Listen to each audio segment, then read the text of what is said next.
WOM, culpables de dar más. Compañía de seguros con futuro. Vice Inversiones y Banco Vice. Comienza tu día con una cápsula de café de grano Nespresso. Y 20 años Universidad Alberto Hurtado. Bienvenidos a Pensar. El primer café en cooperativa. Conduce Cecilia Rovaretti.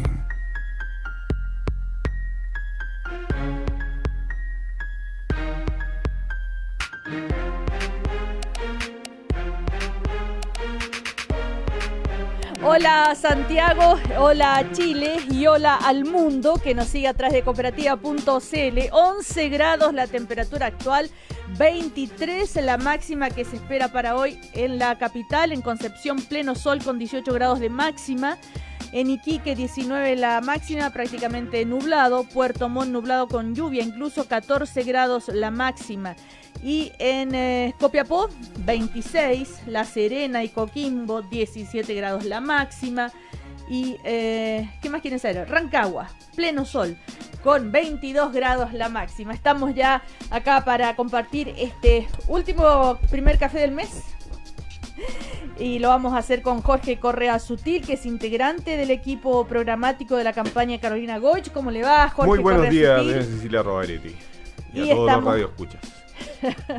Oiga, más cerca el micrófono, don Jorge. Muy si no bien. se me quejan sus admiradores y dicen, ¿por qué? Me Ya, pondré ya. adentro. No, la verdad es que está hablando un poquito despacio después de la última CEP. Yo lo comprendo. Jaime Mire, señor Mañalich, ya lo diagnosticó el doctor Mañalich, ¿no? Que es Entonces, también integrante... ¿Ves tú cómo vienen con la arrogancia? Claro, Si ya viene. Eso es lo que los va a derrotar. ya. La comisión política de la campaña de Sebastián Piñera. ¿Cómo está, doctor? Estupendamente bien, perdón, disculpe. Sí, estupendamente bien. Arrogante. Ya. Oiga, No, y- No. Y ya va a llegar Clarisa Hardy, que es también integrante del comando de Alejandro Guillé. Ella es del Partido Socialista, recordemos. Antes le saludamos a la Universidad Alberto Hurtado, Gonzalo Rojas, Marta Brunet, Violeta Parra, más los libros de los académicos de la Universidad Alberto Hurtado están en la versión 37 de la Feria Internacional del Libro. La invitación es visitar Ediciones Universidad Alberto Hurtado en el gran stand de editores independientes de Chile. La fiesta de la literatura se inaugura hoy en la estación Mapocho. Bienvenidos a Pensar, Universidad Alberto Hurtado. ¿Cómo está, señora Clarisa Hardy? Muy bien, muchas gracias, buenos días. Buenos días. Bueno, a ver, ¿con qué vamos a comenzar? Hay dos temas que están, digamos, en la actualidad, así como bien potente, que tiene que ver con la encuesta CEP y lo que pasó en el juicio de Luxinger Mackay. Y no sé con qué... Ya Jaime Mañalich entró así haciendo bromitas, como dijo Jorge Correa Sutil, irónicas, pero bueno, sobre la CEP. La palabra es de ustedes. Jorge, lo que pasó ayer en Temuco. Lo que pasó ayer en Temuco, mira, los abogados tenemos ciertas cautelas de opinar de los fallos que todavía no se pronuncian, que todavía no tienen un texto y que sobre todo todavía no son definitivos, quedan recursos por interponerse y por lo tanto hay que ser cauto al pronunciarse sobre estos hechos. Hay dos razonamientos o dos conclusiones que los jueces anuncian. El primero es que no estaría acreditada la participación y sobre eso no me atrevo a decir nada. Ellos señalan de que esa participación estaba fuertemente centrada en las declaraciones de Peralino, sí, que es un testigo que se habría desdicho y que tiene visos de ilegalidad. Ambas cuestiones tendrán que venir desarrolladas en la sentencia y es poco lo que yo puedo decir. Pero la segunda conclusión que sacan es que este no es un hecho en el cual se encuentre acreditado que tiene el carácter de terrorista. Y a mí la verdad es que esa conclusión me sorprende, esa conclusión me parece francamente errada. Si el hecho de atacar por la vía de un incendio y de disparos a bala un lugar habitado, donde el móvil evidentemente es el causar temor a esas personas y a un grupo de la población, eso es un delito terrorista, aquí y en la Quebrada del Ají. Y por lo tanto me sorprende mucho que los jueces hayan llegado a una conclusión distinta de esa naturaleza. Yo entiendo de que después de la reforma que se hizo en el gobierno de Piñera, hay que acreditar este ánimo de producir temor en la población, pero me parece que ese ánimo estaba plenamente probado con los indicios que habían. Dicho todo lo anterior, sí, me queda solo una última conclusión. Aquí hay un tremendo fracaso del sistema, un delito de esa naturaleza, un delito de esa crueldad, no puede quedar impune. No quiero decir que deban ser sancionadas estas personas, eso dependerá de la prueba, pero este es un ilícito que tendrá que continuar persiguiéndose o investigándose, porque no es razonable que quede impune, y es un aliciente sin duda a continuar con actos de violencia si lo queda. Bueno, parece que las pruebas que se requieren, según dice la Fiscalía, son imposibles, ya que el estándar es demasiado alto para poder probar un delito terrorista. Entonces el tema está en la ley, pero también han surgido muchas reacciones y se hacen interpretaciones políticas también, que esto es culpa del gobierno, como dijo Sebastián Piñera, ¿no? Que hay mano blanda, bueno, en fin, que no ha sido lo suficientemente firme. El subsecretario Alewi, que por un lado lamentó y coincide con las opiniones de Jorge Correa Sutil, le responde fuerte a Sebastián Piñera, recordándole el fracaso en el caso Bombas. Bueno, después si quieren les leo más en detalle. Jaime. Estamos al día siguiente del fallo, entonces todavía hay mucha controversia, ruido. Lo primero que yo quisiera señalar es que efectivamente parece que la ley antiterrorista, tal como existe hoy día, no da los instrumentos suficientes para investigar este tipo de delitos así calificados, y muy claramente defendida esa posición como terroristas por Jorge recién. Y en ese sentido es probable que se requiera una reforma a la ley antiterrorista que dé instrumentos más eficaces para la investigación, asemejándose un poco a lo que permite o lo que el formato de la ley 20.000 de persecución de drogas, en fin. En segundo lugar, de testigo protegido, todo eso de manera... No, eso lo tiene, ¿eh? En segundo lugar, evidentemente esto todavía es una historia por escribirse.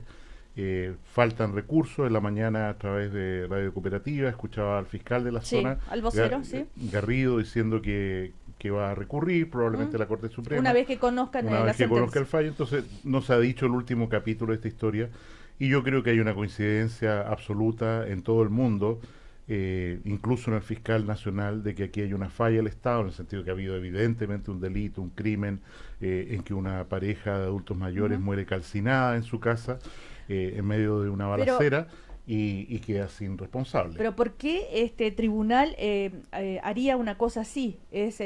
¿Ustedes no creen en la, digamos, voy a hablar de la buena fe? O sea, ellos están atendiendo exactamente lo que dice la ley, las pruebas la consideran que son insuficientes, porque si no también se genera una crisis y la ciudadanía no entiende muy bien cuando Jorge Luxinger, hijo, ¿no es cierto?, del matrimonio que murió allí, habla de que no hay suficientes recursos, que por otra parte las defensas sí cuentan aparentemente con recursos ilimitados para desbaratar cualquier teoría de la Fiscalía.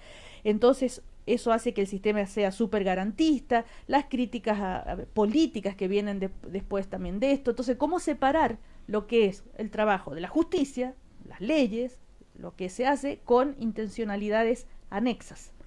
Clarisa. Bueno, tú apuntas algo que tiene que ver con la subjetividad frente a estos hechos. No cabe duda que frente a un crimen tan horroroso como el que ocurrió, la imagen de impunidad, cuando digo impunidad no estoy hablando de estos acusados, hablo en general, de que este es un crimen que aún no tiene acreditado quiénes son los responsables. Bueno, hay uno de ellos está detenido inculpado, no los otros. Está condenado. Está condenado ya. Hay un condenado, digo, pero se sabe que actuaron más. Yo puedo entender que frente a ese caso horroroso, la primera imagen, primero compasión con la familia, porque esto es muy brutal. Llevas 4 años repitiendo y reviviendo un hecho brutal. Eso claramente contamina la discusión. Puede que no tenga que ver con este hecho en particular, pero no nos olvidemos que hace poco atrás nosotros 3 conversábamos sobre la revisión del juicio, acuérdense, de Nabila Rifo, Sí. que también tuvo características de esta naturaleza, fue atenuada por no evidencia de intención de matar, fue atenuada la pena. Esto va más allá de lo que dice Jaime Mañalich, de que en sí misma la ley antiterrorista tiene insuficiencias. Hay acá en general, los medios probatorios fueron insuficientes para acreditar lo que para Jorge es evidente, un delito terrorista, pero creo que amerita duda. Lo que para Jorge es evidente, para otros jueces no lo fue, y para, yo tengo que asumir y aceptar, primero que fue juicio unánime de los tres, ni siquiera hubo voto dividido ahí. Y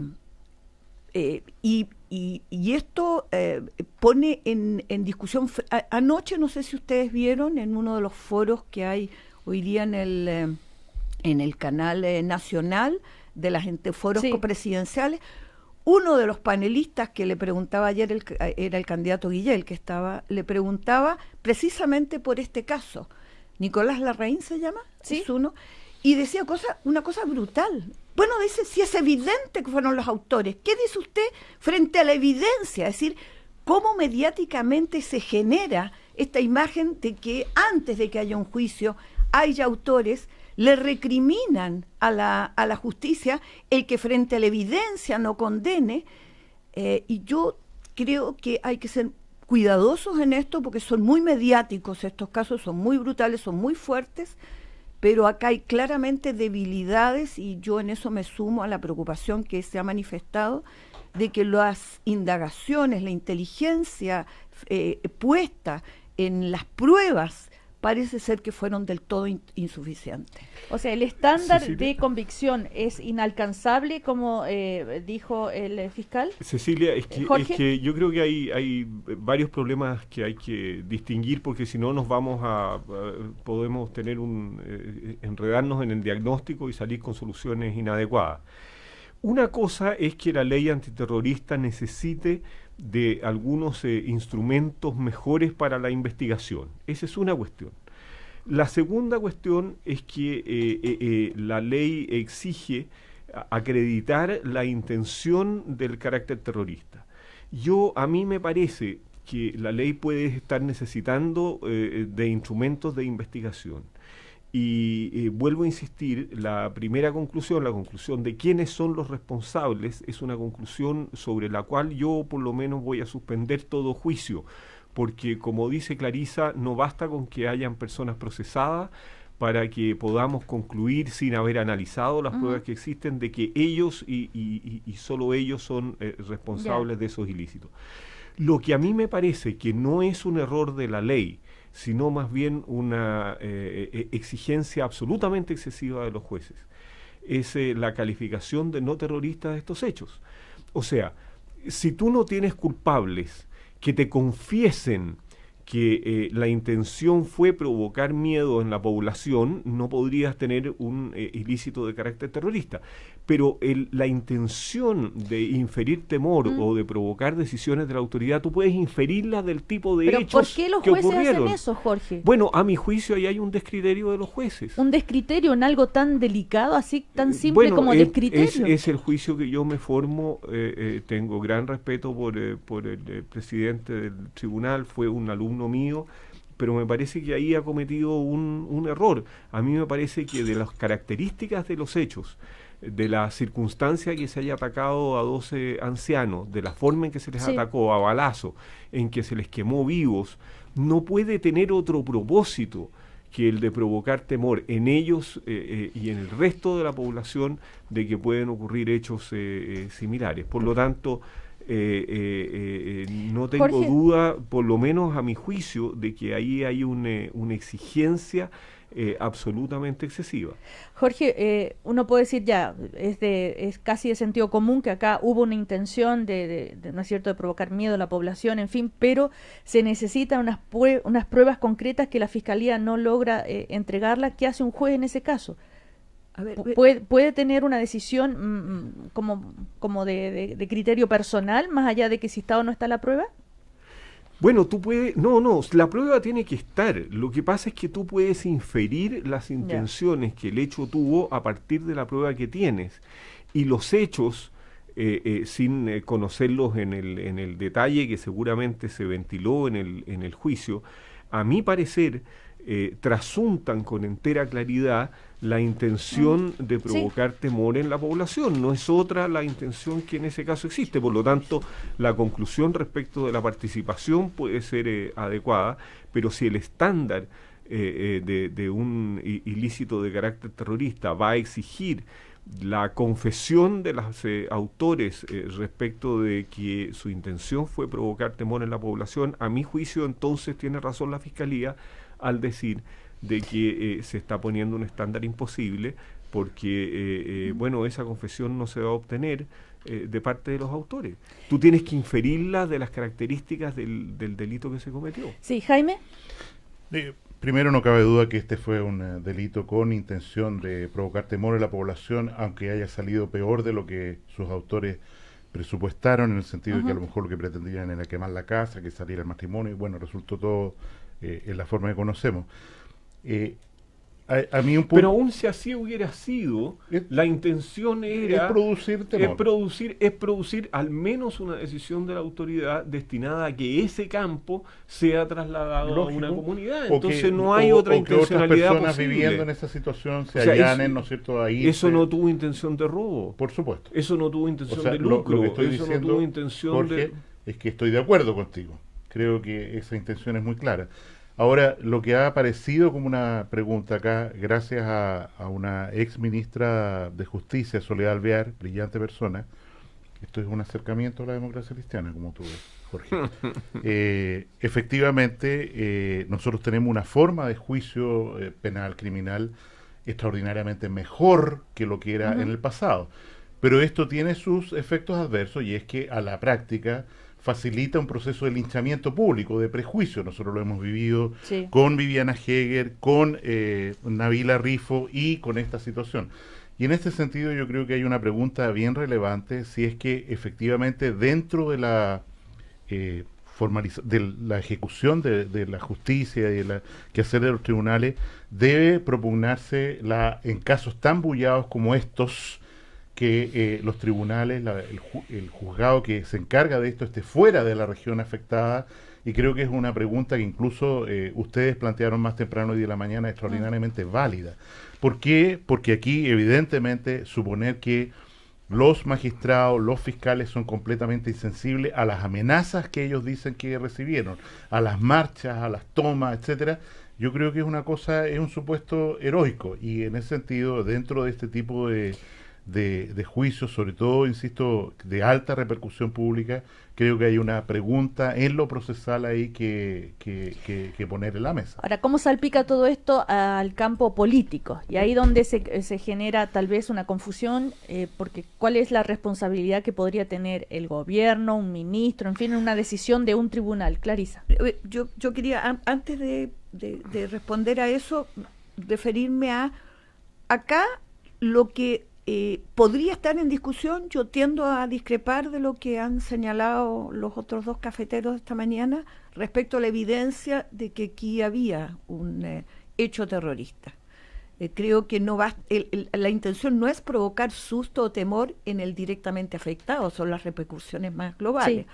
Acá hay una sistemática historia de agresiones que vivió la familia Luxinger previas, por lo tanto estaba muy focalizado ahí.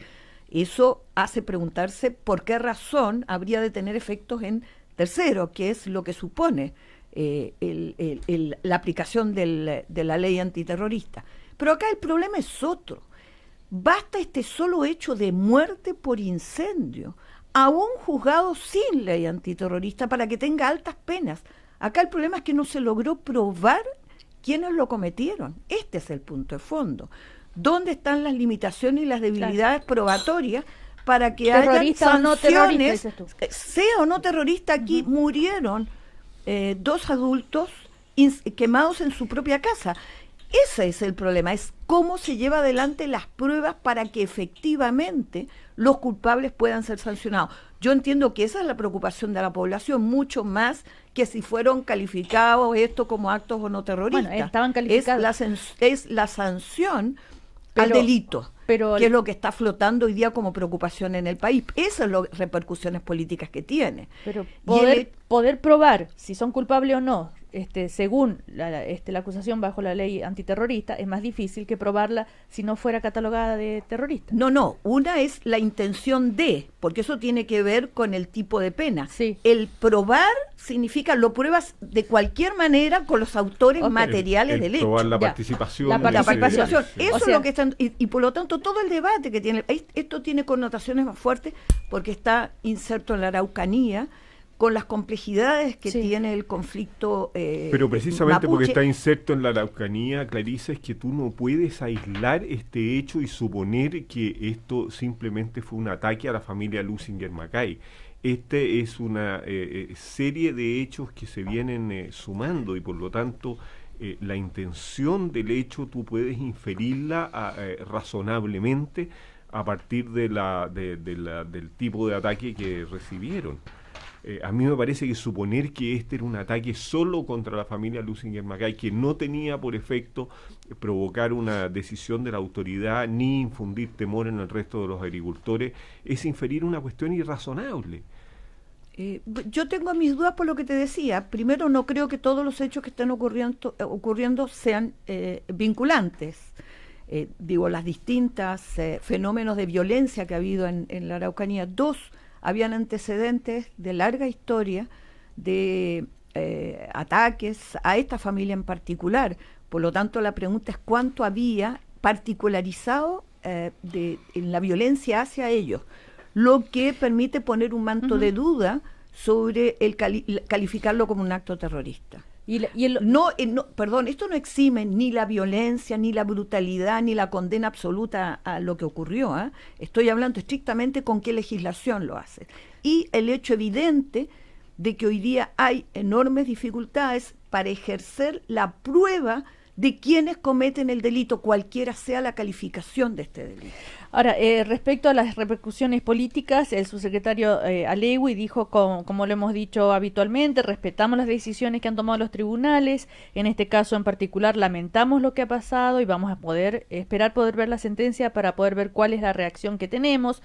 Dijo, tenemos la impresión que hay una participación importante de los imputados en el crimen, tendremos que ver cómo logramos probar eso. Esa es la reacción del subsecretario Alewi, que a todo esto regresó, es su primera aparición pública. Pero también hubo acusaciones, como digo, desde la oposición respecto a debilidad en el accionar del gobierno y relacionándolo con esto. Entonces ahí donde la ciudadanía puede hacerse un juicio errado de las responsabilidades políticas que pueden tener o no, o la influencia de la sí, sin del entrar poder. en discusiones así como de élite. Evidentemente la encuesta CEP ayer da luces de cuáles son las preocupaciones fundamentales de la ciudadanía y entre ellas, por supuesto, está la delincuencia.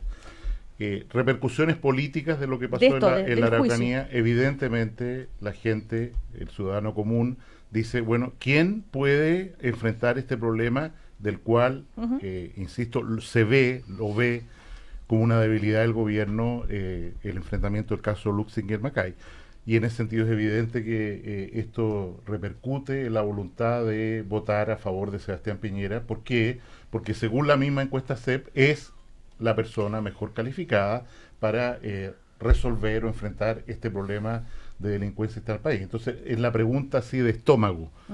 ¿Qué pasa como consecuencia política de lo que ocurre en la Araucanía? Evidentemente...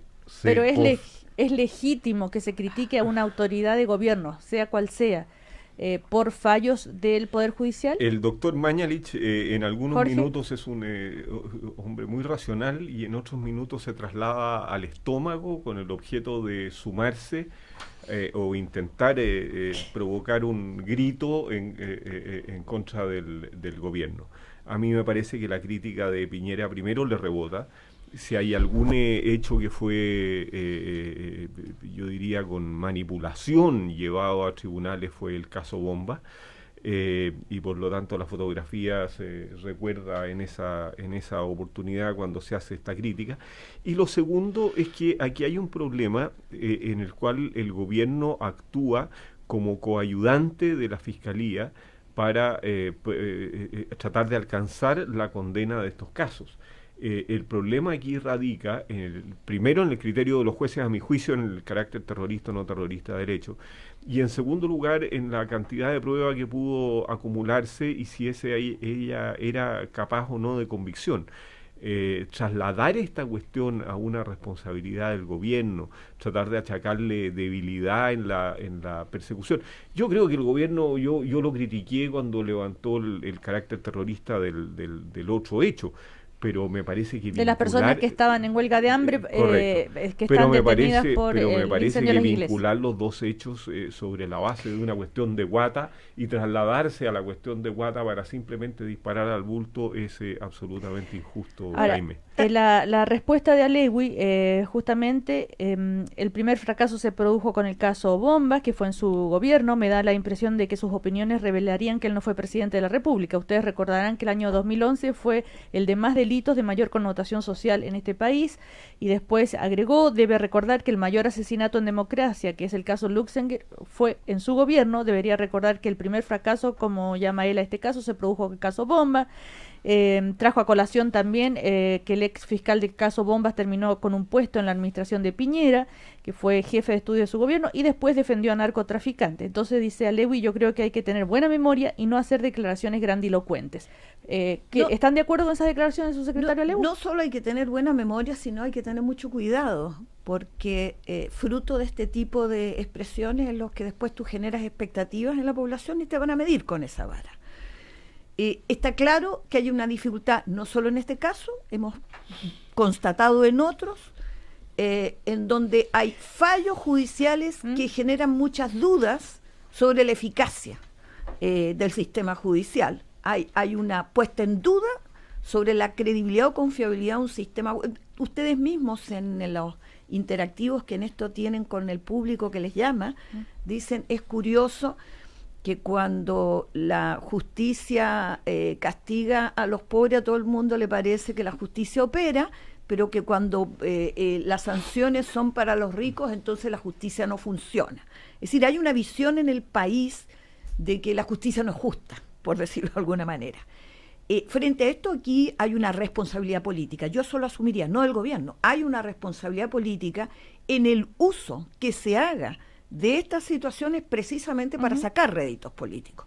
Tú no puedes, fíjate qué curioso, Jaime, mientras tú haces estas declaraciones acá, ayer exponían los candidatos presidenciales, creo que en Paz Ciudadana, así es. y resulta que todos apelaron a las dificultades, a la enorme complejidad que tiene este fenómeno, a la combinación de medidas preventivas y punitivas, a la dificultad de dotar de mayor inteligencia a la investigación, fortalecer las policías, etcétera, etcétera, y terminaron con una gran convocatoria a un acuerdo nacional para estas materias. Luego nos sentamos al café y aquí empezamos a sacar cuentas de quién le saca la punta a este lápiz. Por favor, acá hay una debilidad que es manifiesta no solo en esto. El propio candidato Alejandro Guillén ha demostrado que el 80% de los delitos que afectan a las personas y a la propiedad quedan sin resultado. Nos alarmamos frente a estas cosas de alta connotación pública, pero hay una dificultad en el sistema completo. Pero Clarisa, no es Jaime Mañalich el que hace la crítica al gobierno, fue el propio Sebastián Piñera, bueno, partiendo por ahí, ¿no? Pero Jaime se hizo cargo acá diciendo, claro, voten por el candidato que va a resolver el problema. No lo resolvió en el pasado porque los instrumentos que hay ahora no le sirvieron ni a él ni le sirven al actual gobierno. Acá hay una falla mucho más de fondo, asumámoslas colectivamente y no le saques rédito político fácil. Jaime. No, yo lo que vuelvo a insistir a la pregunta que hace Cecilia, ¿qué es lo que pasa políticamente, independiente de lo que diga el resucitado subsecretario o fuera? ¿Qué es lo que pasa? La gente dice, acentúa la idea de que aquí hay un grave problema, lo que se manifiesta en la encuesta CEP, y dice, ¿qué hacemos para adelante? Y en ese sentido, para el ciudadano común, para el que va a ir a votar o al que decide abstenerse por vergüenza, resulta que este tema es relevante y se piensa quién puede resolverlo en el futuro, sin entrar en detalle de que mira, que el caso Bomba, esto, lo otro, que es una discusión, insisto, muy de élite. Para el votante concreto, aquí hay un problema de manejo de la delincuencia que el gobierno actual no ha resuelto. Si fuera cierto o no fuera cierto, no lo sé, pero eso es lo que piensa la gente. Yo quisiera que le recordemos al votante concreto, don Jaime Mañalich, que el que subió el estándar para poder establecer lo que era un delito terrorista fue el gobierno de Sebastián Piñera, agregando la exigencia de que se acreditara fehacientemente la intención terrorista del acto. Entonces, si hoy día estamos hablando de que el problema radica en las dificultades de acreditación de estos hechos y particularmente la facultad de acreditación del hecho terrorista, la causa de esta cuestión no proviene de este gobierno, sino del anterior gobierno. Bueno, es un caso muy doloroso para la familia Lucien Marcay, por supuesto, y que en plena época de campaña electoral no se puede evitar, parece que se use políticamente. Un error, porque claro, finalmente con eso no resuelves el problema. Vamos a ir a comerciales y seguimos conversando con Jorge Correa Sutil, Jaime Mañalich y Clarisa Hardy. Pórtate a WOM y elige sus nuevos planes. Emprende para hablar ilimitado entre tus líneas desde 15.990 pesos. Además, te dan gigas ilimitados por un año. WOM, nadie te da más. Y al momento de pensionarse, nada mejor que contar con expertos, y Confuturo es la compañía líder en rentas vitalicias. No pierdas tiempo y contacta a un experto en confuturo.cl. Confuturo es parte de la Cámara Chilena de Construcción. ¿Y sueñas con ser un barista profesional? Con el nuevo café de edición limitada en Nespresso, ahora puedes preparar perfectos capuchinos, macchiatos y ristretos desde la comodidad de tu hogar con solo presionar un botón. No te lo pierdas. Nuevamente, el Banco Vice fue distinguido con el primer lugar del Premio Nacional Satisfacción de Clientes Pro Calidad, sector bancos medios, y elegido como el mejor de los mejores en la categoría contractual. Después de los comerciales seguimos entonces con el primer café. La Facultad de Economía y Negocios de la Universidad Alberto Hurtado se distingue por su excelencia.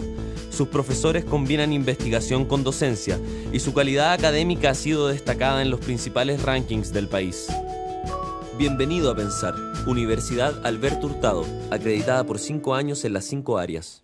Oye viejo, ¿y ahora que te jubilas, qué vas a hacer? Llegó el momento de disfrutar, hijo mío. ¿Sí? Tengo asegurada una pensión fija mensual por el resto de mi vida. Pero qué seco, papá. Tú sí que piensas en el futuro. Yo pienso con futuro, hijo. ¿Qué vamos a hacer estas vacaciones? No sé, ¿me vas a Compremos invitar? los pasajes. ¿En serio? En Compañía de Seguros Confuturo, queremos estar contigo en esta importante etapa de tu vida. Tenemos más de 25 años de experiencia en pensiones. Asesórate con nuestros expertos en confuturo.cl. Vive con futuro. Somos CCHC. Para los amantes del café y el diseño, Nespresso presenta su máquina más compacta para que disfrutes de su mismo café de siempre con estilo. Ensensa Mini destaca por su tamaño y fue pensada especialmente para quienes buscan modernidad, diseño y comodidad, sin sacrificar la calidad de su café. ¿Qué esperas para tener la tuya? Culpable de amar a un hombre. Culpable de no votar. Culpable de que me guste la farándula. Culpable de cuestionar mi género. Culpable de no tener pitutos.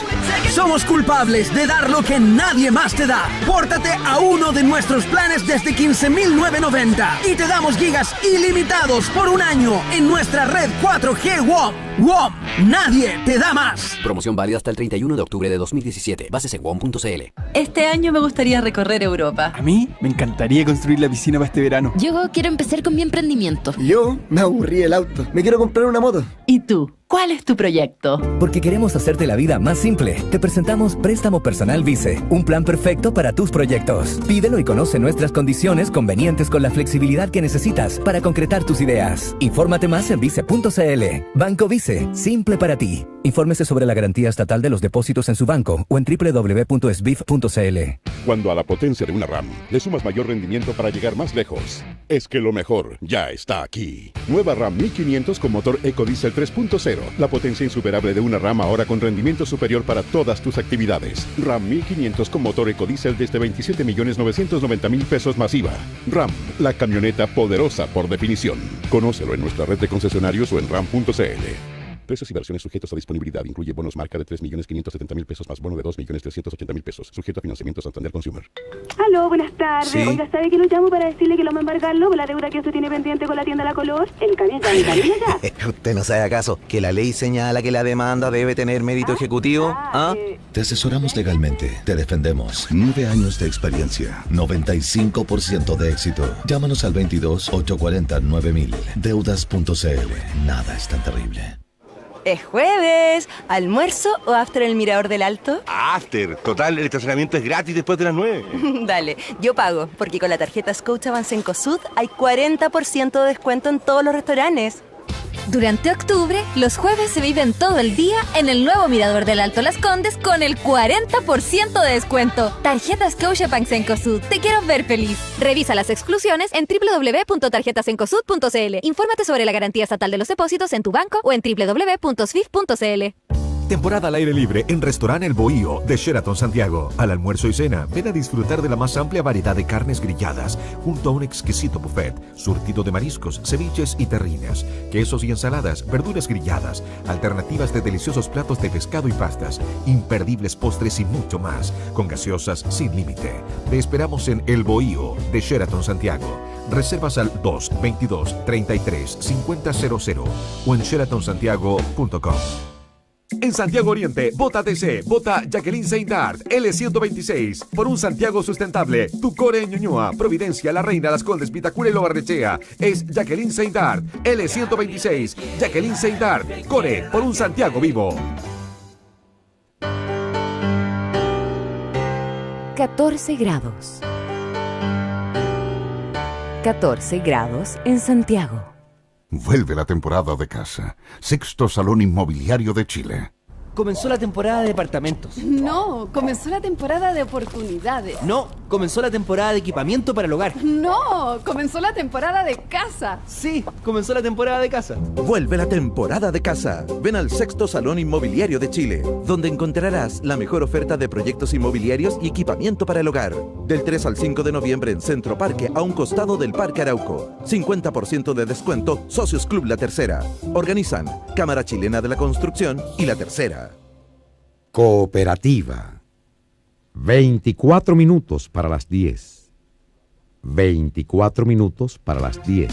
Cargado a la contingencia nacional. En Cooperativa seguimos compartiendo el primer café.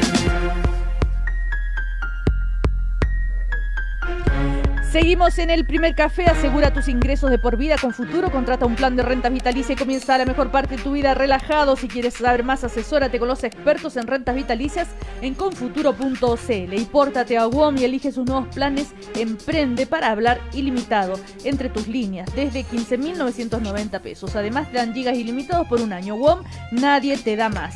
Y si tienes una oportunidad de inversión, utiliza tu portafolio de inversión y multiplica tu capacidad para invertir en instrumentos financieros de todo el mundo con Visa Investment Access. Infórmate más en vice.cl. Y para los amantes del café y el diseño, Nespresso presenta Senza Mini, su máquina de café más compacta para que disfrutes de su mismo café de siempre con estilo. ¿Qué esperas para tener la tuya? Seguimos el primer café con Clarisa Hardy, Jaime Mañalich, Jorge Correa Sutil. ¿Vamos a la CEP? ¿Sí? ¿Están todos de acuerdo? También. Ya. Uno de los aspectos que ha llamado particular... Jaime Mañalich. A mí me da un poco de pena. ¿Sí? Entonces, no sé si... ¿Quieres ir a la CEP tú, Jorge? La arrogancia de la derecha la va a sepultar. ¿Sí? Es decir, al micrófono, Jorge. Va a tener que respondernos cuando funcione la única encuesta indiscutible, que es la del 19 de noviembre. Ahí vamos a ver si puede reaccionar igual de arrogante Jaime Mañalich. Es un mal consejero la arrogancia de don Jaime Mañalich. Ya Carlos Larraín dijo que el problema no era la elección presidencial, porque esa estaba ganada, si era la elección parlamentaria. Así reacciona la derecha. A ver, pero uno de los aspectos... Ustedes tienen que tener más resiliencia. Esa es una virtud muy importante, la resiliencia. La tenemos. Particularmente. La candidata no, ¿eh? Sí. No, porque lo que dijo la encuesta, no. A ver, yo quiero que analicemos ese punto porque puede parecer suficientemente grave. Carolina Goich, a propósito de esta encuesta CEP, dijo: se pasó una línea, acá tenemos una encuesta que más bien encabeza la nueva colusión. Aquí hay una mentira que se trata de instalar a los chilenos. Solo un dato: ¿quién puede creer que en poco más de un mes y medio de campaña desplegada disminuyó en nivel de conocimiento 5 puntos? Es el único dato que voy a poner sobre la mesa. Es decir, ¿cómo es posible que ahora me conozcan menos que hace un mes y medio? Y cuando habla de colusión, ¿qué ¿qué podría estar pasando detrás de esta encuesta? No sé cómo lo interpretan ustedes. Mira, las encuestas cada día Jorge. tienen más dificultades para predecir lo que va a ocurrir. Desde luego el punto que señala Carolina Goich es un punto muy significativo. El hecho de que en la anterior encuesta la haya conocido o haya declarado conocerle el 77% de la población y ahora declare conocerle el 72% de la población, tiene dos alternativas de explicación. La primera es que aquí la gente sufre de enfermedades mentales y se le olvidan se le olvidan las personas. O dos, que hay errores metodológicos o respuestas que ya no tienen la confiabilidad que antiguamente tenían. La encuesta CEP, recordemos, y así se ha publicado profusamente, yo no he vuelto a revisarla, pero confío en que es verdadero este dato, le entregó a Michelle Bachelet el triunfo en la primera vuelta con un 58% de la votación. Michelle Bachelet sacó un 46% de la votación. Hay en estas encuestas una tendencia a ocultar la votación de los candidatos que no aparecen en la primera opción, digamos. Y por lo tanto yo diría que esta encuesta no pronostica, por varias razones, por las razones que he dado, por la desconfiabilidad que hay hoy día sobre las encuestas, sobre la forma de responder, pero también porque es una encuesta cuyo trabajo de campo fue hecho antes de que se produjeran los debates y se iniciara la franja. La gente, según esta misma encuesta, se entera de la política sobre la base de la televisión fundamentalmente y de las noticias que escucha. Pero, por ejemplo, Carolina Goich en ese sentido, ¿qué dice? ¿Quién está a cargo del CEP? El exministro Sebastián Piñera, Harald Beyer. ¿Quién hace el trabajo de campo de la CEP? CADEM, liderada por él, exdirector de comunicaciones del gobierno de Sebastián Piñera. Yo voy a defender la democracia y quiero hacer un llamado a la gente a no aceptar esta actitud que no es ética, que no nos hace bien como país, no son las encuestas las que van a definir, en fin. Y para cerrar, lamentó que hayan echado a perder a la única encuesta que tenía credibilidad transversal, porque hoy es evidente el manejo intencionado como una herramienta electoral de un instrumento que debería dar garantías a todos. Son acusaciones bien serias, Jaime Mañalich. Aquí hay dos temas diferentes. Uno al que se refiere Jorge con propiedad, dice, bueno, ahora tenemos un padrón electoral diferente, tenemos voto voluntario, las encuestas difícilmente predicen, que se basan, por supuesto, en datos que son menos confiables, habrá que esperar más tiempo para que sean confiables.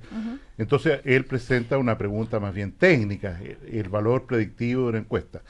La candidata Goich hace una cosa muy diferente. Ella no dice, mira, yo tengo dudas técnicas, sino que ella lanza una acusación que debería explicar mejor respecto a que aquí habría una colusión liderada por el candidato Piñera, ya que nombra a sus ministros o a alguien que trabajaba con él, insinuando que ha habido una manipulación de los datos para producir ciertos resultados. Son dos temas muy diferentes. Yo no sé de qué estamos hablando aquí en el primer café en realidad, de la dificultad técnica de las encuestas o de la acusación tan grave respecto a personas que en mi opinión son honorables, como hace la candidata Goich. Sí, Clarisa Jarry. Mira, hay una manera de despejar estas materias, porque evidentemente que hay dificultades técnicas, las hay, no solo en la CEP y no solo en Chile. Es decir, hemos vivido los últimos 2 años encuestas internacionales cuya puesta a prueba cuando son desmentidas por los resultados electorales que se producen después de las encuestas. Hay una crisis hoy día en general, de credibilidad, porque tiene que ver con la dificultad de que las muestras que se seleccionan para las encuestas, la gente no contesta, que los que deben ser reemplazados, es un tema muy muy técnico, suelen no tampoco contestar, están cambiando las técnicas de recolección de datos precisamente de estos fenómenos a nivel internacional. Yo voy a poner la preocupación en otros lados. Uno, es que exista hoy día algún ente que logre, externo, neutral, que logre en general someter a prueba la calidad técnica de todas las encuestas, no solo de la CEP, me refiero a todas, que haya una capacidad de una institucionalidad que dé fe de la calidad con que se realizan los distintos estudios. Dos, yo creo que enfrentados a la encuesta CEP, lo único que cabe son dos grandes conclusiones políticas, más allá de los dichos de Carolina Goich. Primero, que es evidente que nuestro principal adversario es la abstención. No cabe duda cuando uno ve el llamado votante probable, sí, etcétera, que es muy minoritario dentro de las encuestas y, bueno, se ha expresado en la abstención que han tenido las elecciones municipal, parlamentaria y presidencial previa. Dos, nos enfrenta a un hecho evidente, que la realidad nos logre demostrar que el segundo gran adversario tal vez son las encuestas. ¿Cuál es el riesgo de una encuesta cuya credibilidad técnica está en cuestión? Que tú la publicas, genera efectos de opinión y ese efecto de opinión genera comportamientos electorales. Yo me alegro que exista hoy día una restricción para que 15 días antes de las elecciones no haya encuesta para que los sesgos de los resultados no condicionen un votante. Esta preocupación de votar por el que parece que mayoritariamente es el que pudiera ganar. Está la probabilidad de que muchos no cuenten en la encuesta cuál es su votante y eso lo vamos a reconocer en la elección. Ahora, por lo tanto, hay que derrotar la abstención y creo que también a las encuestas. Clarisa, pero tu candidato, Alejandro Guillé, lo que marcas, ¿te sorprende? ¿Esperabas más? ¿Y qué posibilidades le ves de ganar en una segunda vuelta? Yo creo que lo que ha quedado manifiesto en esta y en otras encuestas es que no se dirime la presidencial en primera vuelta, es decir, va a haber segunda vuelta y que en esa segunda vuelta es altamente probable que el contrincante de Piñera sea Alejandro Guillé.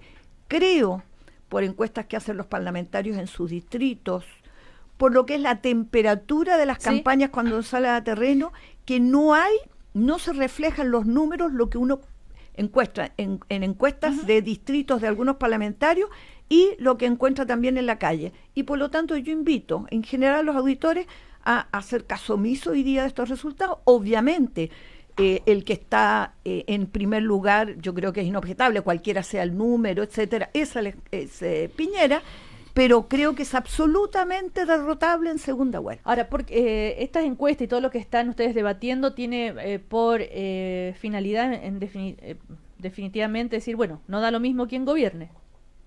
Eso es. ¿Cuál es la diferencia? Si gana Piñera, si gana Guillé, si gana Goich, Meo. Yo insisto en el bulto de lo que está planteado acá, sin irnos a la encuestología. Carolina Goich ha planteado que la encuesta CEP fue manipulada por intereses del presidente Sebastián Piñera. De eso, de mis dos... No ha dicho exactamente eso, pero... Cecilia. Yo vuelvo a leerla para que quede... No lo comparto. Si tú me preguntas a mí, creo que me cuesta imaginar que se expongan a la credibilidad de sus instrumentos encuestadores que tienen que seguir funcionando como tales. No solo en estas encuestas, sino que ellos viven de producir, en el caso de CADEM, viven de producir encuestas que necesitan credibilidad. Yo creo que hay dificultades técnicas objetivas que hoy día tienen las encuestas.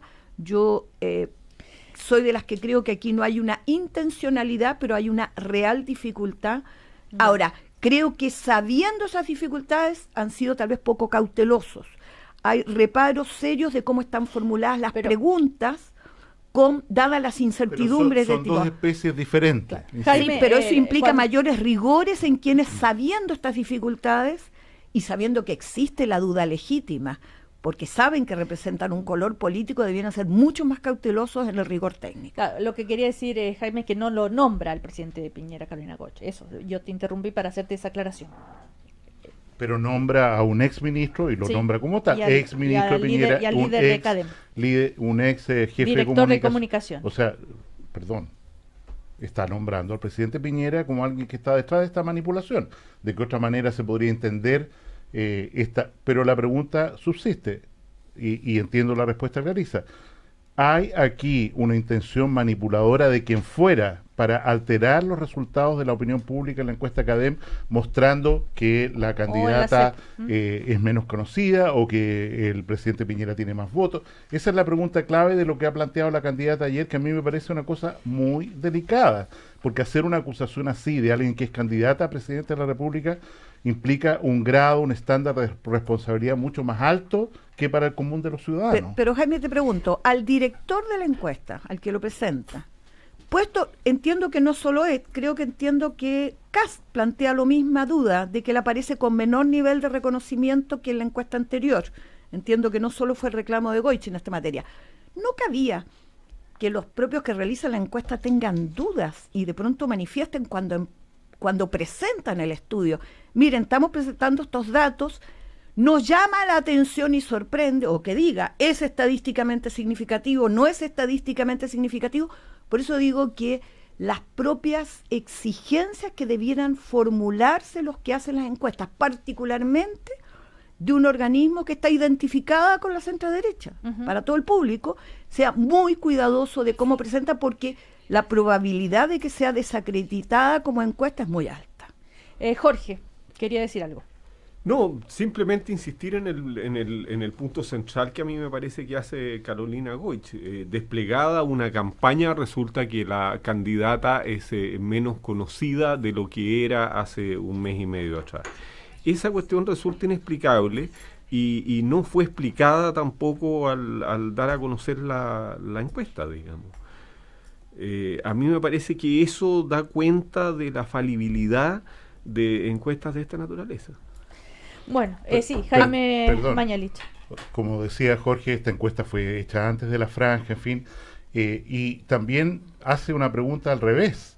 Las formas de darse a conocer de los candidatos habituales, ¿no es cierto? Las palomitas, la franja, etcétera. Sí. Bueno, no existía la franja en ese momento. ¿Son suficientes? ¿Son appealing para la ciudadanía? ¿O tiene mucho más sentido, como lo ha hecho el candidato Piñera, recorrer el país entero, población por población? Porque de lo contrario, tenemos una apreciación, perdón que repita la palabra, de élite. O sea, nosotros vemos en los foros, vemos en la televisión, y a lo mejor nadie ve eso. Y a nadie le importa, en realidad, de la ciudadanía común y corriente que dice... Pero todos los candidatos se han desplegado, incluida Carolina Goich, entonces, y han estado en las radios locales, y han estado reuniéndose con la gente. Entonces, que disminuye el nivel de conocimiento, porque tú puedes entender de que disminuye el nivel de adhesión, pero que disminuye el nivel de conocimiento, Jaime, es una cuestión extraña. Bueno, pero es una cuestión que da cuenta de falibilidad. De acuerdo, pero insisto, un tema es, mira, la encuesta podría ser mejor, y otro tema es acusar de manipulación. Son especies de muy distinto corral y yo creo que vale la pena, insisto, hacer la diferencia. Pero entonces saquemos conclusiones positivas de esto. La primera es que existan entes que fiscalicen la calidad en general de todas las encuestas en el país y que den certeza de que están haciéndose de la manera que corresponde hacerlas. Y yo creo que todos nos debemos como ciudadanos un respaldo de este tipo. La segunda, no vamos a negar la evidencia de los resultados, y es que hoy día la primera preferencia la tiene Sebastián Piñera en esta y en otras y en todas las encuestas hemos conocido. Sin embargo, parece ser subestimadas las restantes candidaturas. Creo que es evidente que en la segunda vuelta el propio candidato revela un techo, es baja la adhesión. Yo creo que debiera haber inquietud por el lado de usted, Jaime, y no este triunfalismo que se ha notado, esto de que preocupémonos de las parlamentarias porque está dirimida la presidencial.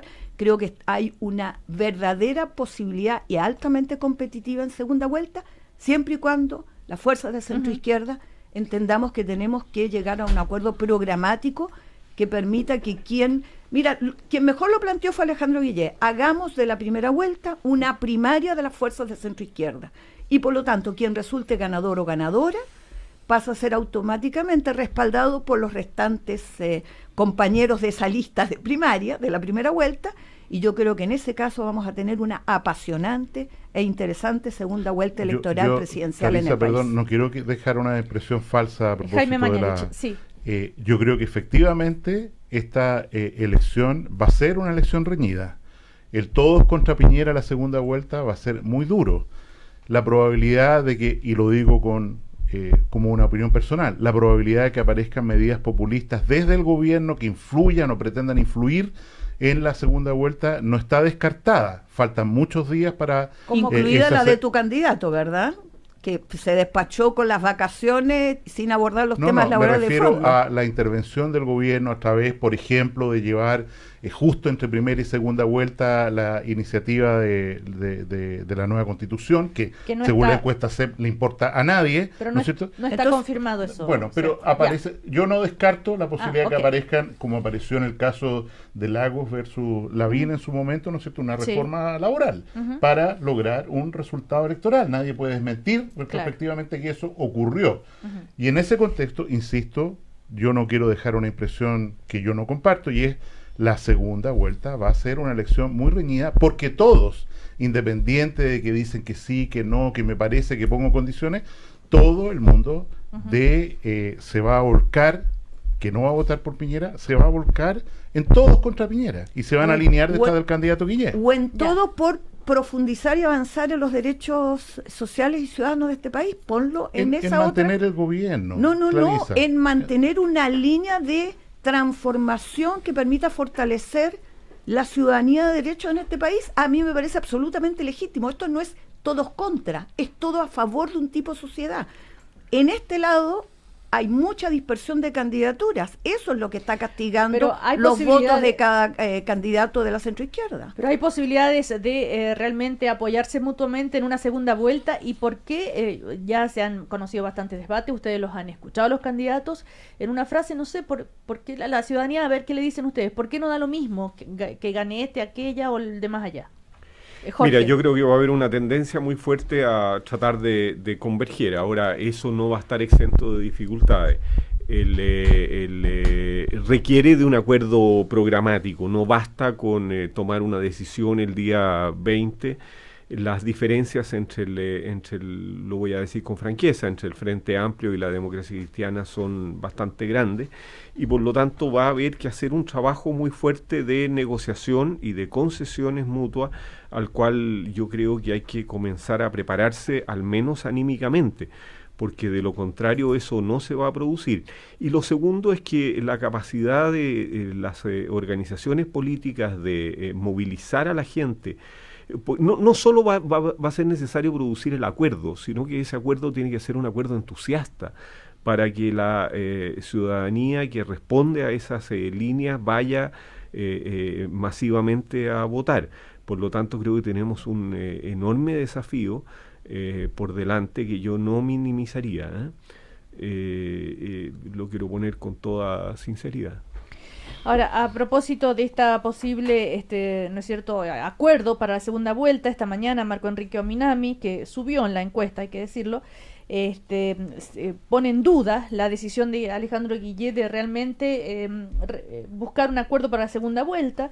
Dice que no ha dicho públicamente hasta ahora que de no pasar a segunda vuelta apoyará al que pase, es decir, yo quiero saber si yo paso segunda vuelta, Guillén me va a apoyar. Es más, dijo una frase bastante fuerte, hasta Frei Ruiz-Tagle era políticamente más que Guillén. En fin. Me ha jugado a dos cosas. Primero, a hacerse notar que existe, que es lo que permite que eleve un poco su adhesión en las encuestas. Aún así está muy distante de lo que fue su apoyo en las dos candidaturas previas. Todas estas cosas que dice es para eso. Él se pelea con Guillén porque es el probable ganador para que pase a la segunda vuelta. Y lo otro es que parece no entender, porfiado el Marco Enrique Ominami. El Guillén ha dicho delante de él en los foros: convertamos la primera vuelta presidencial en una primaria de los candidatos de la centroizquierda, de modo que quien resulte ganador o ganadora cuente con la adhesión de los demás. Si eso es no tener un pronunciamiento, no sé qué está esperando. Para entender, Marco Enríquez, hay evidentemente un compromiso. A nadie se le escapa la necesidad, si realmente quiere ser competitivo en segunda vuelta, de sumar voluntades en torno de un proyecto compartible. Yo, Jorge, una aclaración. Tú puedes tener un pacto de gobernabilidad a la segunda vuelta que signifique en que vamos a adherir a la candidatura presidencial bajo lo que podríamos llamar el programa mínimo de compromisos y dando relativos grados de libertad en aquellas cosas que no compartes para que sea en el Congreso donde se diriman las diferencias. Pero tú puedes acordar una candidatura presidencial única en un programa común. Efectivamente, eso significa todos abdican de algo, pero encuentran algo en común todos. Ahora, si uno le creyera a la encuesta CEP y a su sí. capacidad predictiva, cosa que yo tengo muchas dudas no de esta encuesta, sino de todas las encuestas, si tú sumas el votante probable de todos los candidatos que no sean Sebastián Piñera, ni Felipe Kast, esa suma no alcanza al 44% que tiene Sebastián Piñera. Por lo tanto, la segunda vuelta tendría que tener dos características. Tendría que tener la característica de sumar toda esa votación, que aún se quedaría abajo, y aumentar el nivel de adhesión y de entusiasmo para que la gente vaya a votar. Eso se produce con acuerdos mínimos. Yo estoy de acuerdo, Clarisa, de que no podemos ambicionar mucho más que aquello, pero esos acuerdos mínimos tienen que significar una adhesión intensa. Jaime Mañalich. Y eso implica, a mi juicio, que la izquierda se abra al centro y el centro a la izquierda, y eso está difícil. Vamos a ver cuánto saca Beatriz Sánchez y continúa declinando en su votación, pero ahí hay diferencias importantes. Jaime Mañalich, para cerrar, una frase: la relación de Sebastián Piñera con la UDI y con José Antonio Kast. Bueno, la relación con José Antonio claramente se ha ido tensando, se ha ido radicalizando. ¿Sí? José Antonio, en la encuesta CEP ayer anota como que no ha tenido ninguna relevancia su posición, más bien está bien bajo. Ojalá él renunciara, ya no puede, pero ojalá hubiera renunciado a tiempo a esta iniciativa. Y respecto a la controversia que lanzó la UDI por esta idea de que tiene un predominio, yo creo que el presidente Piñera ha sido sumamente claro al declarar que él no gobierna para ningún partido, ni siquiera para una coalición.